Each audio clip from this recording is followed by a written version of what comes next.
Um cigarro. O que você tem? Algumas pessoas bebem, outras tomam pílulas. Eu me limito a respirar fundo. Engraçado, eu tô com uma dor de cabeça.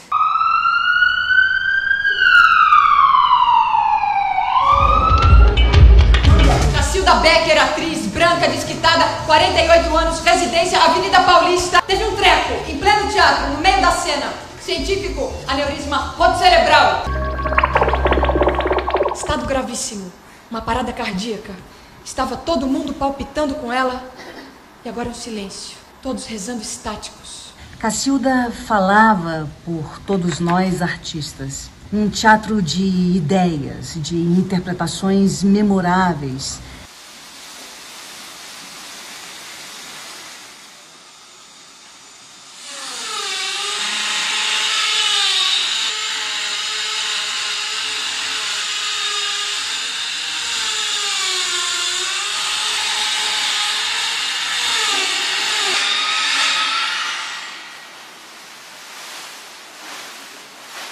Cacilda foi uma experiência definitiva na minha vida. Foi lá naquela porta vermelha que eu deixei a separação protecionista do chamado teatro e vida. Vamos embora! Não podemos! Por quê? Estamos esperando Godot! Foi um acontecimento inesquecível para quem fez e para quem viu. Minha eterna gratidão.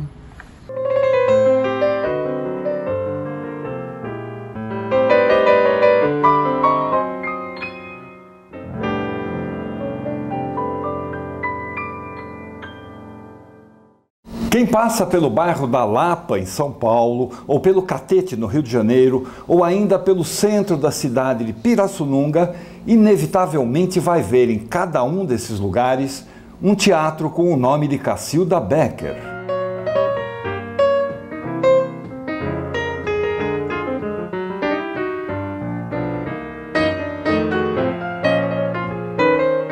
Mais de 50 anos depois da sua morte, poucas são as pessoas que podem dizer que tiveram o privilégio de ver essa atriz no palco.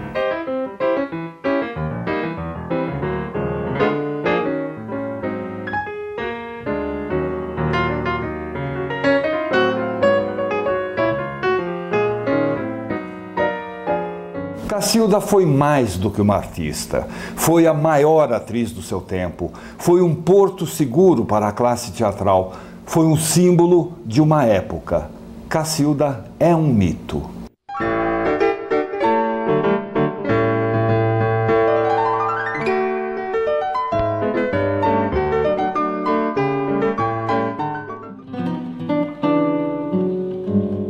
Eu nasci em Pirassununga, estado de São Paulo, no dia 6 de abril de 1921. Papai e mamãe tinham uma vida muito instável. Ora ele tinha um armazém de secos e molhados, ora ele viajava como caixeiro viajante.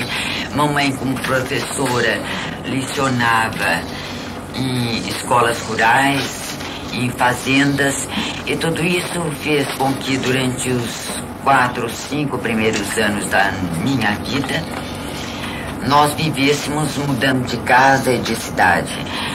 Em 1930, papai e mamãe se separaram, nós voltamos para a casa dos meus avós. Não foi uma infância fácil, foi uma infância muito difícil.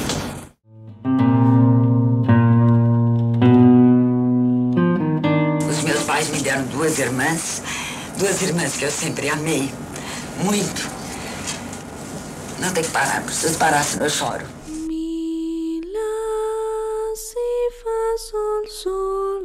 Uma noite, eu devia ter 8 anos, mais ou menos. Eu queria ser diretora da General Motors.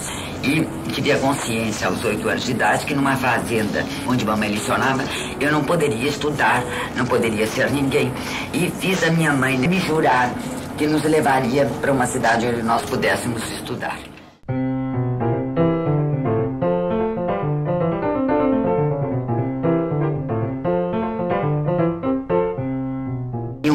depois nós saímos para Santos, onde realmente eu estudei e as minhas irmãs estudaram.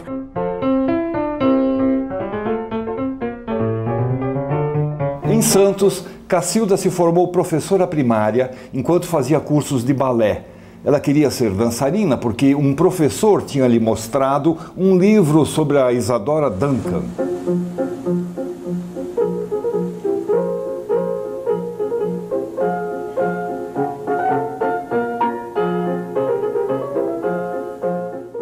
Cacilda se entusiasmou, mas ela não tinha nenhuma formação de dança, não estava dando certo.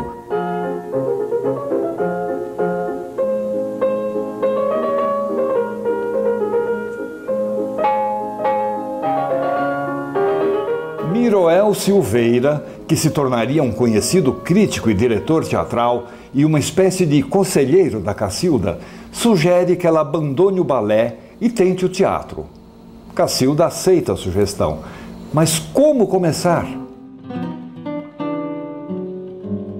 Miroel escreve para Maria Jacinta, que era diretora do Teatro do Estudante do Brasil, um importante grupo amador do Rio de Janeiro. E aí, lá se vai a Cacilda em busca do seu sonho.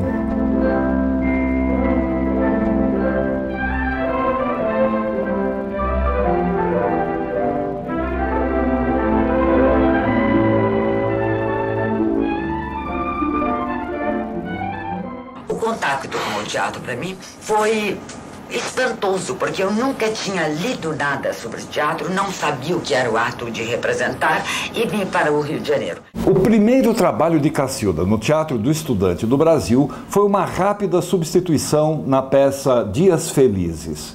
Mas logo depois, ela estreia de verdade numa peça francesa traduzida por quem? Por Miroel Silveira.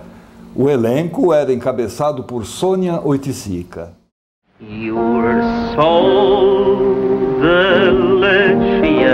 Nesse meio tempo, desembarcara no Rio de Janeiro Raul Julián, um ator brasileiro que também cantava e que havia feito alguns filmes em Hollywood.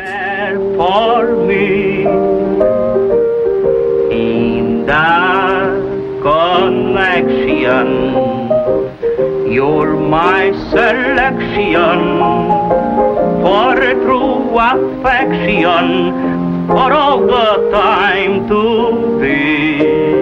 Julián chega ao Rio com a ideia de fundar uma companhia teatral e precisa de uma atriz, um rosto novo. Então ele vai ao Teatro do Estudante e convida Sônia Oiticica. O pai da Sônia, o intelectual anarquista José Oiticica, não gostou da ideia. Filha, com esse homem, não.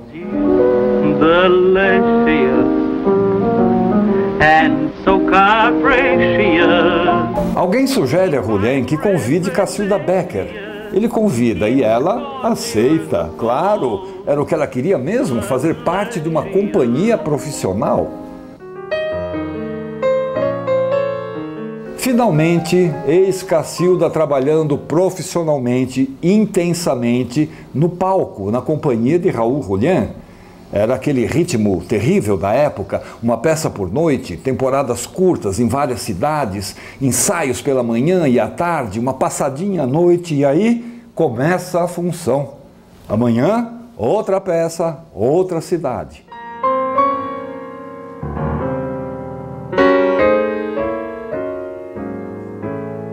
Em 1943, Cacilda volta a São Paulo para trabalhar em radioteatro. Aí ela se integra ao Grupo Universitário de Teatro fundado por Décio de Almeida Prado. Lá ela faz O Alto da Barca do Inferno, de Gil Vicente, faz também Os Irmãos das Almas e depois A Farsa de Inês Pereira. Nessa época, Cacilda se casa com Tito Fleury, um jornalista, radialista, e o casal é contratado para ir trabalhar com Bibi Ferreira. E lá se vai a Cacilda para o Rio de Janeiro outra vez. Aliás, um fato curioso é que Cacilda estreia na peça É Proibido Suicidar-se na Primavera, substituindo a Bibi. Bibi sentiu-se mal e Cacilda teve que entrar em cena às pressas. Não sabia o texto, não conhecia as marcações. Nessa época, havia o ponto no teatro, que não era como esse ponto que a gente conhece hoje em dia. Era uma pessoa que ficava escondida e soprava as falas.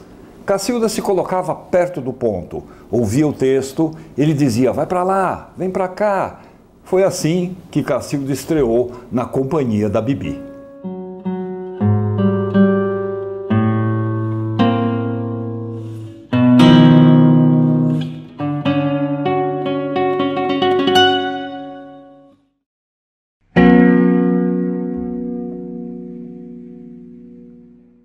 Miroel Silveira, olha ele aí de novo, chama Cacilda para fazer a remontagem de Vestido de Noiva, a peça que havia revolucionado o teatro brasileiro. Nessa montagem, Cacilda conhece Ziembinski, o genial diretor polonês com quem ela trabalharia muitas vezes.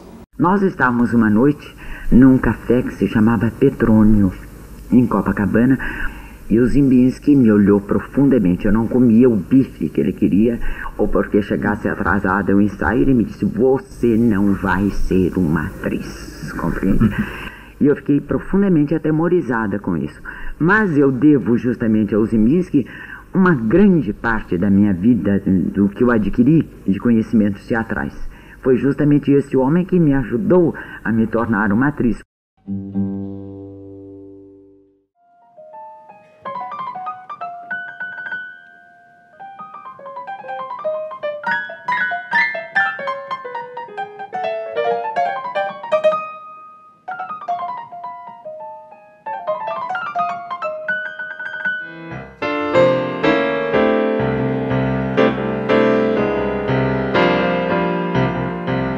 Para São Paulo, onde se fundava a Escola de Arte Dramática.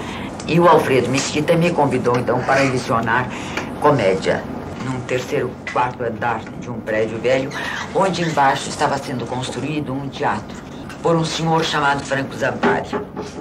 E eu estava lecionando quando, uma noite, a aula foi interrompida pelo Abílio Pereira de Almeida para me convidar para estrear, inaugurar o teatro. Já havia uma atriz escalada para essa peça, era a Nídia Alicia, mas a Nídia circulava no meio conservador, trabalhava no Museu de Arte de São Paulo, não ficava bem ela atuar numa peça que tratava de adultério. Daí que Cacilda foi convidada. Palavras da própria Cacilda para a pesquisadora teatral Maria Teresa Vargas. Entre aspas, os granfinos estão inaugurando um teatro e me chamaram, e eu vou.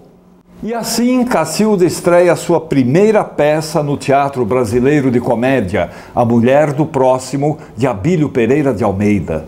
Nesse primeiro trabalho do TBC, Cacilda já começa a chamar a atenção com a sua presença marcante naquele teatro moderno que estava surgindo em São Paulo em 1948.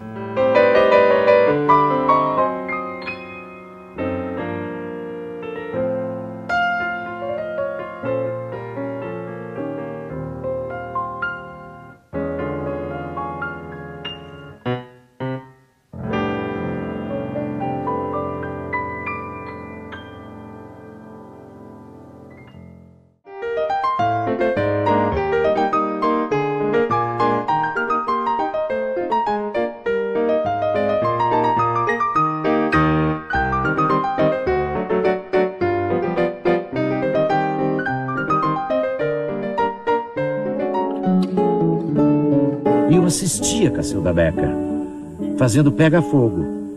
Aí eu já tinha vontade de ser ator e tudo isso. Aí quando eu vi Cacilda representando, eu digo, isto aí é que é a representação. Quem via Cacilda Becker representar, o teatro e a vida adquiriam um novo sentido. Foi isso que me aconteceu. Esse encontro de Cacilda com Valmor foi proveitoso para os dois. Valmor era um ator de ótimos recursos, um pouco mais jovem do que a Cacilda e que, portanto, trazia uma bagagem teatral diferente. Vinham de outras formações e se influenciavam e se completavam. Cacilda passou a ter um parceiro de vida e de cena à altura dela.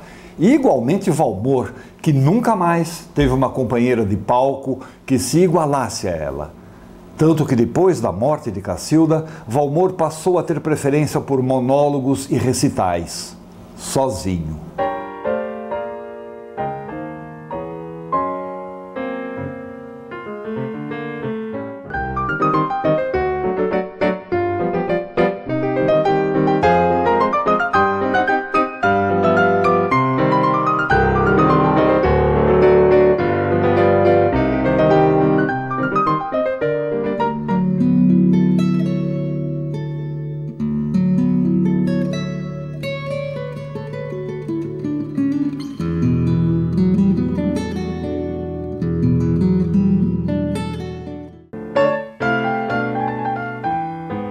O TBC teve grandes elencos com excelentes artistas e o teatro proporcionava a eles oportunidades de se exercitarem em trabalhos desafiadores, especialmente com os diretores italianos como Adolfo Celli, Ruggero Jacobi e muito bem produzidos. Daí que era natural que os mais destacados desse elenco partissem para formar as suas próprias companhias. Foi assim com Nídia Alicia e Sérgio Cardoso, depois com Tônia Carreiro, Paulo Outram e Adolfo Celli, finalmente Cacilda. Ela juntou Cleide Diáconis, Valmor, Ziembinski e Fred Kliman, autor da maioria das fotos do período do TBC, e com eles formou a sua própria companhia teatral.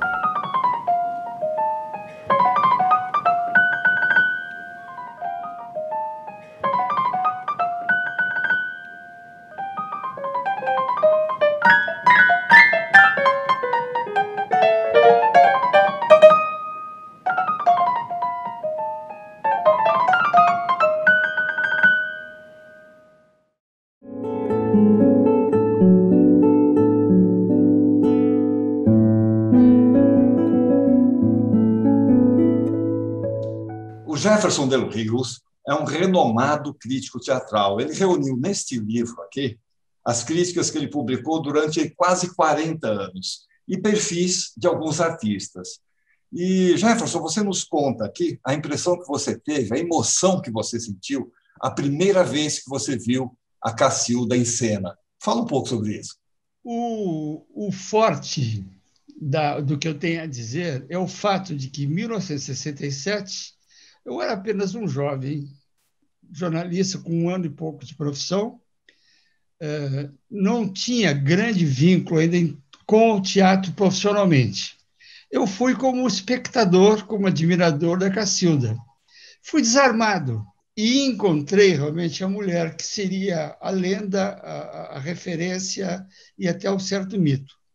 Como é que a Cacilda Becker era como fisicamente? É uma mulher pequena, magra, com uns traços marcantes. É um tipo de beleza charmosa, que você não sabe definir onde que fica. Ela não era linda, mas não era feia, era uma pessoa forte e transmitia uma certa energia nervosa. O Virginia Woolf, como nós sabemos, é uma história que se passa num apartamento numa cidade universitária americana, com 2 casais. O casal que recebe os hóspedes, esse é o casal mais velho, são professor universitário, que é a Cacilda Becker, e o marido, que no caso era o Valmor Chagas, o marido dela. Eles recebem 2 jovens, 2 professores mais novos, que eram representados pela linda Lilian Lemmertz e pelo jovem Fulvio Stefanini. E aí acontece aquela coisa meio perversa. O casal mais velho está mal, está destruído, está rancoroso, está cheio de problemas, e eles mais ou menos usam os jovens e vampirizam os jovens para projetar nesses jovens todos os seus horrores domésticos. A Cacilda tinha realmente uma emanação de energia, ela tinha uma força, uma raiva contida, e o Valmor tinha assim, um certo cinismo elegante que combinava com ele. Um negócio fortíssimo, que para mim, solteiro, sem conhecimento tanto da vida, aquele desastre conjugal, naquela voltagem e aquele esplendor de representação, eu fiquei magnetizado por ela. E tem frases engraçadas, ao longo da profissão, você carrega um som de frase. Há 60 anos, mais ou menos, eu tenho o som da Cacilda falando com a Lilian Lemers. Você sabe por que esse filho da puta não gosta de mim? Essa frase me persegue, não sai da minha cabeça. A maneira como ela disse, eu fiquei arrepiado. Eu desci o teatro depois da peça, desci a Brigadeiro Luiz Antônio quase que inteira, pensando. Eu não conseguia falar, não queria conversar com ninguém, queria pensar aquilo que eu tinha visto. Essa é a impressão que eu tenho da Cacilda, no palco. A Cacilda, além de ter sido uma grande atriz, ela foi também uma forte defensora, lutadora pelos anseios da classe teatral. E o apartamento dela na Avenida Paulista era quase que um bunker, né? Ali ela protegia e até escondia atores que eram perseguidos pela ditadura. Você acompanhou esse período, né? Acompanhei tudo. Aí realmente eu estava totalmente envolvido com o movimento teatral. A classe teatral vivia mais ou menos em assembleia permanente. Quando não era no Cacilda, no Ruth Escobar, na Rua dos Ingleses, era no Teatro Maria de la Costa. Lotado, todos os atores de todas as idades, de todos os prestígios e categorias e experiências. E a Cacilda, nessa época, era presidente da Comissão Estadual do Teatro. E a Cacilda tinha assim, um enorme prestígio junto ao governo. Os governantes, embora fossem homens ligados ao regime, ao governo militar, tinham um respeito total pela Cacilda. Ela se impôs. E aí o detalhe curioso, a Cacilda não era necessariamente uma pessoa politizada no sentido clássico. Ela não tinha assim, uma bagagem, uma militância, não vinha de nenhuma militância de esquerda, como outros grupos teatrais já eram conhecidos por isso. Ela se fez no processo. Ela incorporou a categoria como uma loba romana. Não mexam com os meus, não mexam com os meus. E ela disse a grande frase, todos os teatros são o meu teatro. Aí ela cresceu. Aí ela ficou, sem querer ser melodramática, aí ela ficou uma Joana d'Arc, uma Anita Garibaldi. Ela se fez.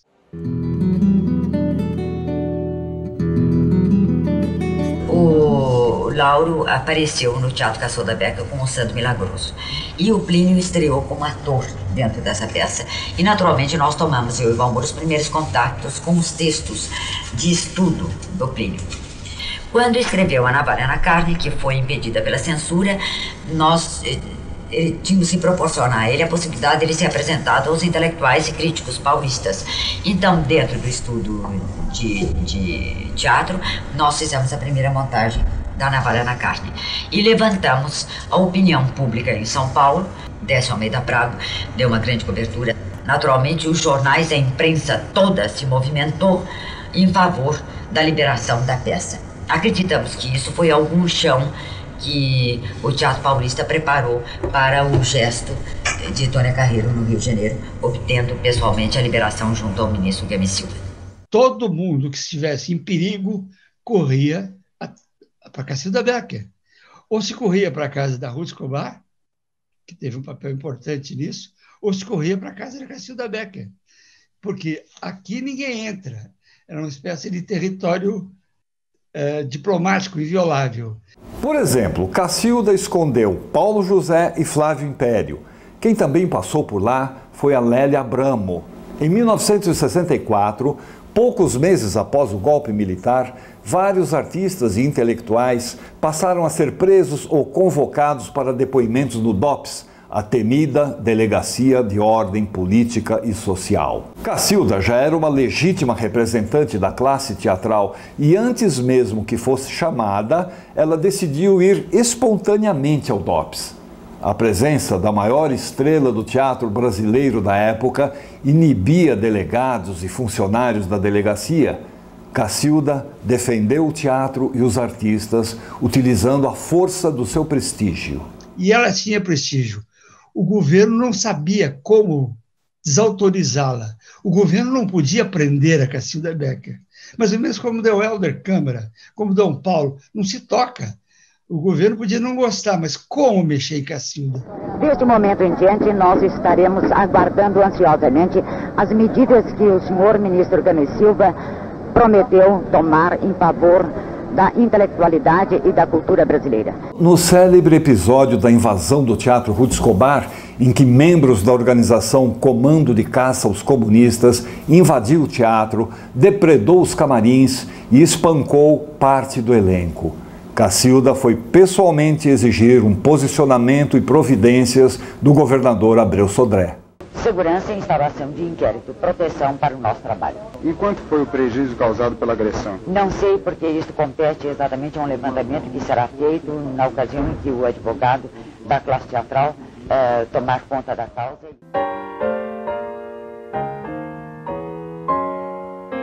Em vários momentos, no período dos governos militares, Cacilda foi a própria representação da classe teatral perante delegados, governadores, ministros e presidentes. Um papel que ela encarava como uma missão. Cacilda era uma figura nacional. E isso numa fase anterior ao grande prestígio da televisão, que, por exemplo, hoje a Fernanda Montenegro goza. Fernanda Montenegro hoje é uma instituição nacional. É uma pessoa emblemática do país. A Cacilda ainda estava fazendo televisão na TV Bandeirantes, fazia teatro só nos palcos de São Paulo e do Rio, e mesmo assim ela adquiriu uma dimensão nacional.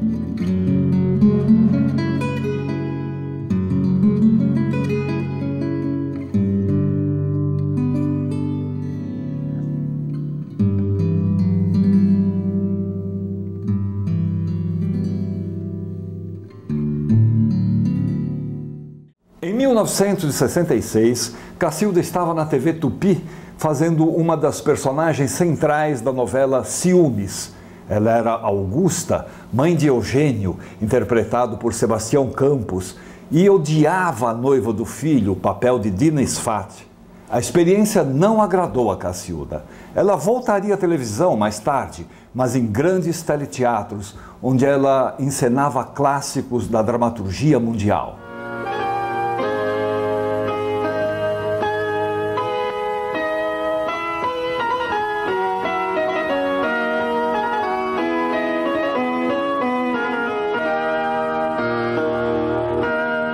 Passamos poucas horas juntos e eu sinto saudade delas no mesmo instante em que acabamos de viver essas horas. Dom Egas Coelho pede para ser recebido. Amanhã de manhã. Diz que sua mensagem é urgente. Amanhã. Dona Branca? Eu não sei como dizer. Há pessoas que não gostam de mim. Não gostam nada. Quem lhe deu esse broche que você tem preso em seus cabelos? Minha mãe. Esse presente de sua mãe não pode ser só para dar sorte.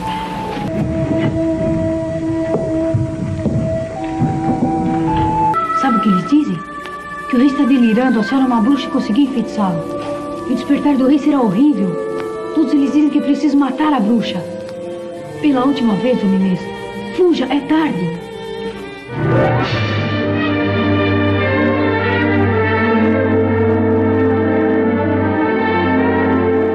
O cinema quase não aproveitou o talento de Cacilda. Ela fez apenas 2 filmes em sua carreira.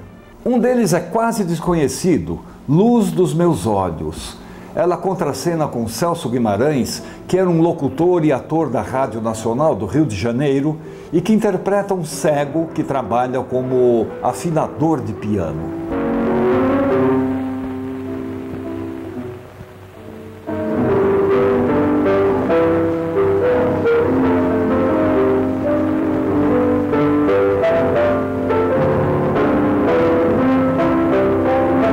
Grande Otelo também está no elenco, no papel de ajudante do afinador. O que é que você vem fazendo na vida?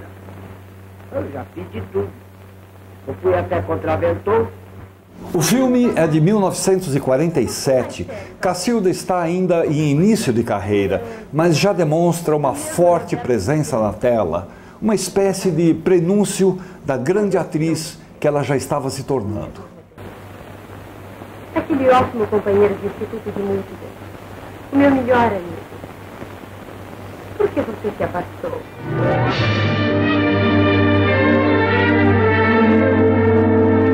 7 anos depois, em 1954, ela faz o último filme produzido pela cinematográfica Veracruz, que já estava em sérias dificuldades financeiras, tanto que tiveram que recorrer à ajuda de empresários e políticos para que o estúdio não fechasse, pelo menos durante as filmagens.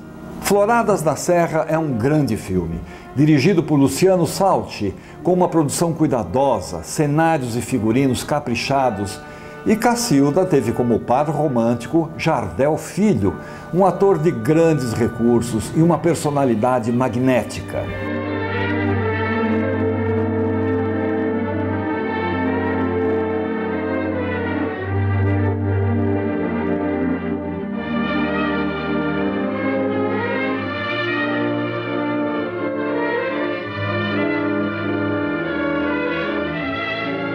É um clássico do cinema brasileiro, com cenas lindíssimas, filmadas em Campos do Jordão.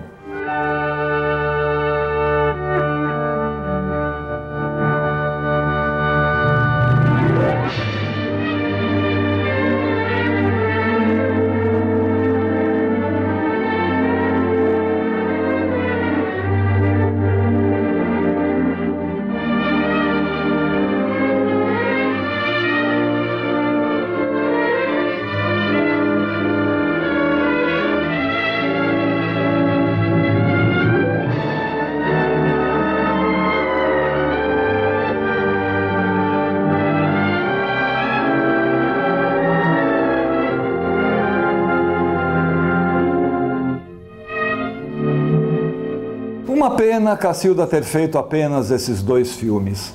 Ela, que era uma grande diva do teatro, poderia ter sido também a grande diva do cinema brasileiro. Não recebi mais nenhum convite para fazer cinema. E essa é uma das minhas grandes frustrações. Aquela economia de interpretação me agrada muito, porque tendo tão poucos recursos vocais, não é? O cinema seria uma abertura para minha criação artística, me pedindo muito menos esforço físico. E o trabalho teatral me pede um esforço físico muito grande. Eu padeço fisicamente, eu me sinto um acróbata no teatro.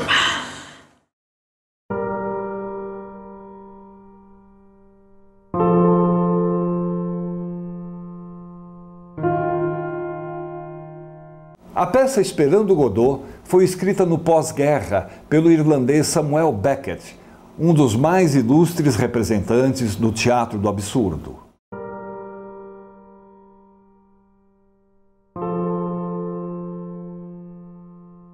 Esperando Godot não conta uma história, ao contrário, explora uma situação estática. O lugar é deserto, sem cor, somente uma árvore ao centro e a luz que antecede o crepúsculo. 2 velhos vagabundos, Vladimir e Estragon, estão esperando Godot. Nessa espera está o único sentido de suas vidas. Mas nada acontece e a atmosfera de vazio e de monotonia só é alterada pela esporádica presença de uns outros personagens. Quando eles partem, Vladimir e Estragon retornam ao vazio, retornam à espera de Godot. Mas Godot, que não se sabe quem é ou o que seja, não chega e nem nunca chegará. Assim, para preencher a sua desesperada expectativa, para enganar o tédio dos dias vazios e iguais, Vladimir e Estragon falam um com o outro, mesmo sem ter o que dizer. Travam brigas inúteis e refazem as mesmas perguntas e as mesmas respostas, para assim preencherem o vazio da existência e para se darem ao menos a impressão de que existem.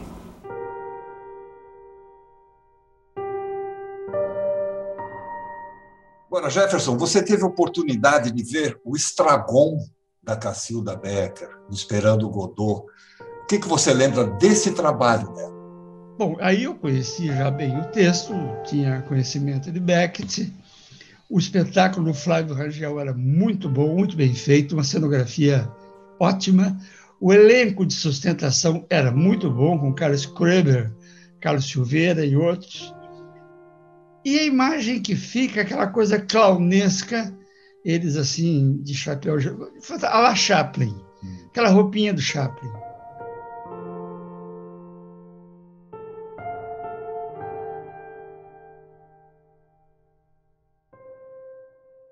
E o ar de espanto e inocência que a Cacilda tinha. Eu me lembro dela, os silêncios dela, a perplexidade do personagem que ela transmitia à perfeição. E toda a solidão do Beckett, toda a angústia, toda a metafísica do Beckett estava na Cacilda. E também, sejamos justos, em Vovô. Mas a Cacilda e aquela fragilidade dela era uma coisa que comovia.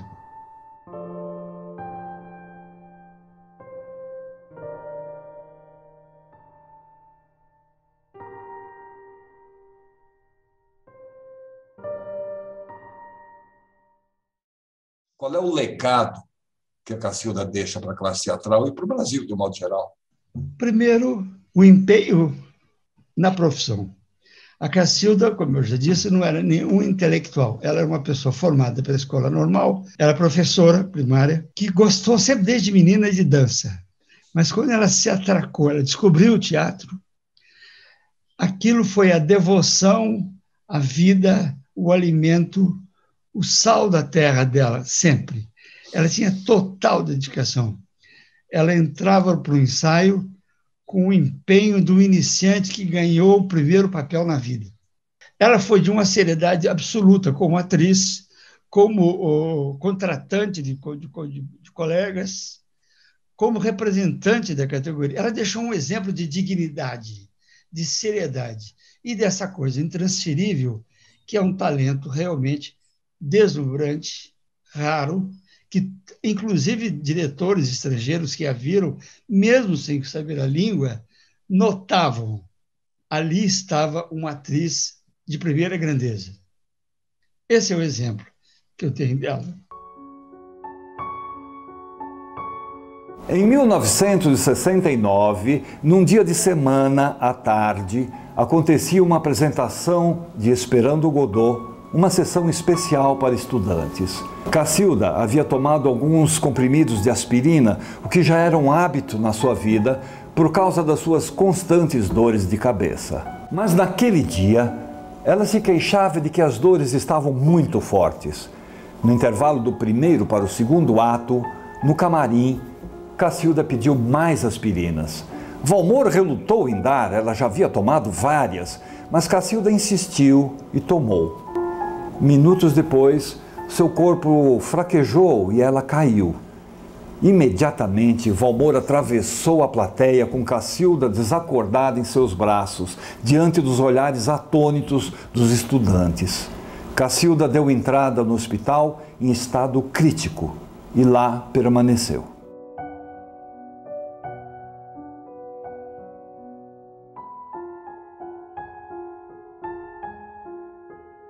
Foram 39 longos dias, em que ora o seu estado clínico apresentava melhoras, ora piorava. 39 dias, ao fim dos quais ela encerrava de maneira dramática a sua carreira de pouco mais de 20 anos.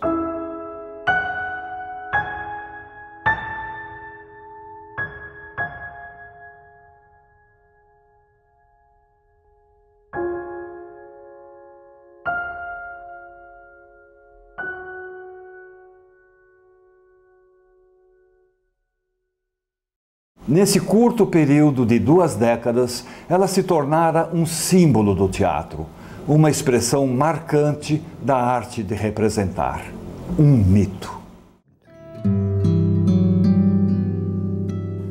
A morte emendou a gramática. Morreram Cacilda Becker. Não era uma só, era tantas. Professorinha pobre de Pirassununga, Cleópatra e Antígona, Maria Stuart, Mary Tyrone, Marta de Albi, Margarida Gautier e Alma Wine Miller.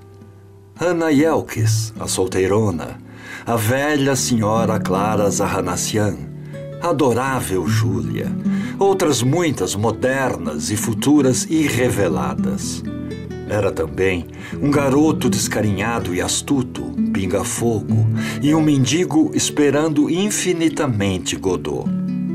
Era principalmente a voz de martelo sensível, martelando e doendo e descascando a casca podre da vida, para mostrar o miolo de sombra, a verdade de cada um dos mitos cênicos. Era uma pessoa e era um teatro. Morrem 1000 Cacildas em Cacilda.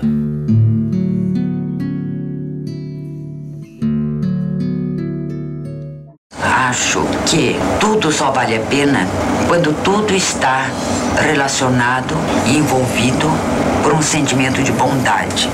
Nenhum ser humano, mesmo no último instante de vida, terá tido um gesto de sabedoria se tiver rotulado o que quer que seja. Uma coisa aprendi como única verdade que justifica uma vida é você ser capaz de cada vez mais renunciar e, através de gestos e atos de bondade, você conviver com os homens e viver a sua vida.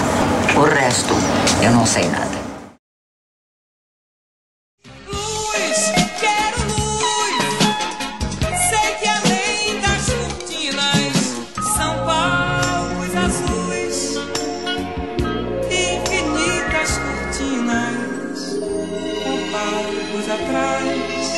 Arranca a vida, estufa a veia e pulsa, pulsa, pulsa, pulsa, pulsa mais. Mais, quero mais. Nem que todos os barcos recolham ao cais e os faróis da costeira me lancem sinais. Arranca a vida, estufa a vela